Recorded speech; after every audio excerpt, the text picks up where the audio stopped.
Professor Abdul Hamid Siddiqui اپنی کتاب life of محمد صلی اللہ علیہ وآلہ وسلم میں لکھتے ہیں کہ جب عرب تاجر اپنے تجارتی کارواں لے کر روم و ایران اور شام اور ہندوستان تک جاتے، وہ واپسی پر عیش پرستی اور تمام بری عادتیں ساتھ لے کر لوٹتے۔ شام اور عراق سے لڑکیاں درآمد کی جاتی جنہیں عیش پرستی کے لیے استعمال کیا جاتا۔ شہوانی خواہشات کے اس چٹخارے نے عربوں کو بلا کا اوباش اور نفس پرست بنا دیا تھا، اور ان کے ہاں بدکاری اتنی رچ بس گئی تھی کہ اگر کوئی صالح شخص ان بدکاریوں اور بری عادتوں سے دور رہتا تو اس کا مذاق اڑایا جاتا اور اسے کمینہ، کنجوس اور غیر ملنسار قرار دے دیا جاتا۔ عرب معاشرے کی اخلاق پاختگی کا ایک اور تاریک پہلو خاندانی نظام کی گراوٹ تھا۔ عرب کے متمول طبقے میں تو پھر بھی حالت کچھ بہتر تھی، مگر عمومی طور پر مرد عورت کا اختلاط سوائے فحاشی اور بدکاری کے اور کچھ نہیں تھا۔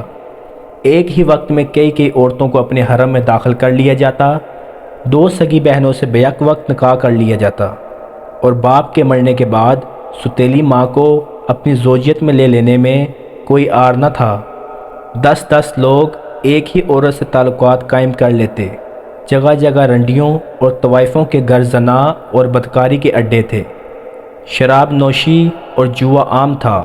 ان کی بے حیائی کا یہ عالم تھا کہ ان کی بیٹیاں تک نیم عریاں لباس میں قبائلی مخلوط مجالس میں شریک ہوتی، جہاں ان کے جسمانی اعضاء پر نہایت فاش شعر پڑے جاتے۔ دنیا کی شاید ہی کوئی برائی ہو جو عربوں میں موجود نہ تھی۔ لہو لعب، فاسق و فجور اور قتل و گاردگی کے دلدادہ، زنا و بدکاری کے رسیاں اور شراب نوشی اس قدر کے جیسے ہر گھر ایک شراب خانہ تھا۔ عرب نہایت شکیل قلب اور سنگ دل تھے۔ جانوروں کو درختوں سے باندھ کر نشانہ بازی کی مشق کی جاتی، زندہ جانور کا کوئی حصہ کاٹ کر کھا جاتے، اسیران جنگ کے ساتھ غیر انسانی سلوک کیا جاتا، ایک عضو کاٹ کر موت کے گھاٹ اتارا جاتا، دشمنوں کا جگر نکال کر کچا چبا لیا جاتا، ان کے کاساں سر میں شراب ڈال کر پی جاتی، مجرموں کو حد درجہ وحشیانہ سزائیں دی جاتی۔ در حقیقت یہ اسلام کی حقانیت اور سچائی کا ایک منہ بولتا ثبوت ہے کہ ایسی وحشی و جاہل قوم کو بدل کر تمام اقوام عالم کا پیشوا بنا دیا اور ان کو اخلاقی طور پر فرشتوں کے جیسا پاکیزہ بنا دیا۔ تاہم اخلاقی طور پر پستی اور گراوٹ کی اتھاہ گہرائیوں میں ڈوبے اس معاشرے میں ایسے سلیم الفطرت صالح انسان موجود تھے جو ان کی قبیح حرکات سے الگ تھلگ تھے۔ دوسری طرف جب انہی بدکار و بے حیا عربوں میں کچھ ایسی اخلاقی اچھائیاں بھی پائی جاتی تھی جو ان عربوں کے لیے وجہ امتیاز تھی۔ شجاعت عربوں میں اپنے مراج پر تھی، ان کی بہادری در حقیقت صفاقی کے درجہ تک پہنچی ہوئی تھی۔ کسی عرب کے لیے میدان جنگ میں تلوار کی دار پر کٹ مرنا عزت اور شرافت کی بات تھی، اور بستر پر ناک رگڑ رگڑ کر مرنا ذلت اور گالی سمجھا جاتا۔ نہ صرف مرد بلکہ عورتیں بھی میدان جنگ میں مردوں کے دوش بدوش حصہ لیتی۔ سخاوت میں ان کا کوئی ثانی نہ تھا۔ کبھی کبھی تو اپنے پاس کا آخری روپیہ تک سائل کے حوالے کر دیا جاتا۔ مہمان نواز اس درجے کے تھے کہ اگر کسی کے پاس صرف ایک اونٹ گزر بسر کے لیے ہوتا، اگر مہمان آ جاتے تو اسے ذبح کر کے مہمانوں کو کھلا دیا جاتا۔ عرب آزادی کے دلدادہ تھے اور اپنی آزادی برقرار رکھنے میں کسی قربانی سے دریغ نہ کرتے تھے۔ یہ ایک تاریخی حقیقت ہے کہ روم و ایران کی عظیم سلطنتوں کے بیچ میں ہونے کے باوجود کوئی ان کو غلام نہ بنا سکا۔ عرب آخر درجے کے وفا پیشہ تھے۔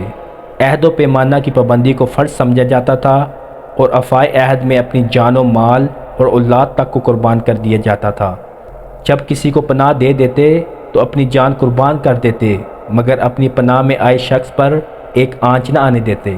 شاید عرب قوم کی یہ امتیازی صفات ہی تھی کہ جن کی وجہ سے اللہ نے اس قوم کو اسلام کی دائی قوم کے طور پر فضیلت بخشی۔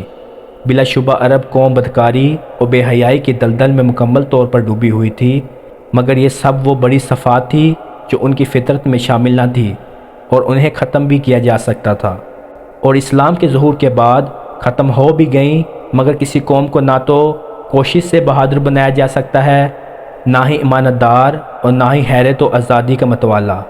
یہ وہ صفات ہیں جن سے عرب قوم کو اللہ نے خوب نواز رکھا تھا، اور جب اسلام قبول کرنے کے بعد عرب قوم اپنی اخلاقی گراوٹ سے نکلی اور ان صفات میں جب اسلامی جذبہ جہاد کی روح بھی پھونک دی گئی تو پھر دنیا میں ان کی شجاعت اور تلوار کی بہادرانہ کاٹ کا کسی قوم کے پاس کوئی جواب نہ تھا۔ آج کی ویڈیو یہیں تک، انشاءاللہ ملتے ہیں آپ کو اگلی ویڈیو میں، تب تک کے لیے اللہ نگہبان۔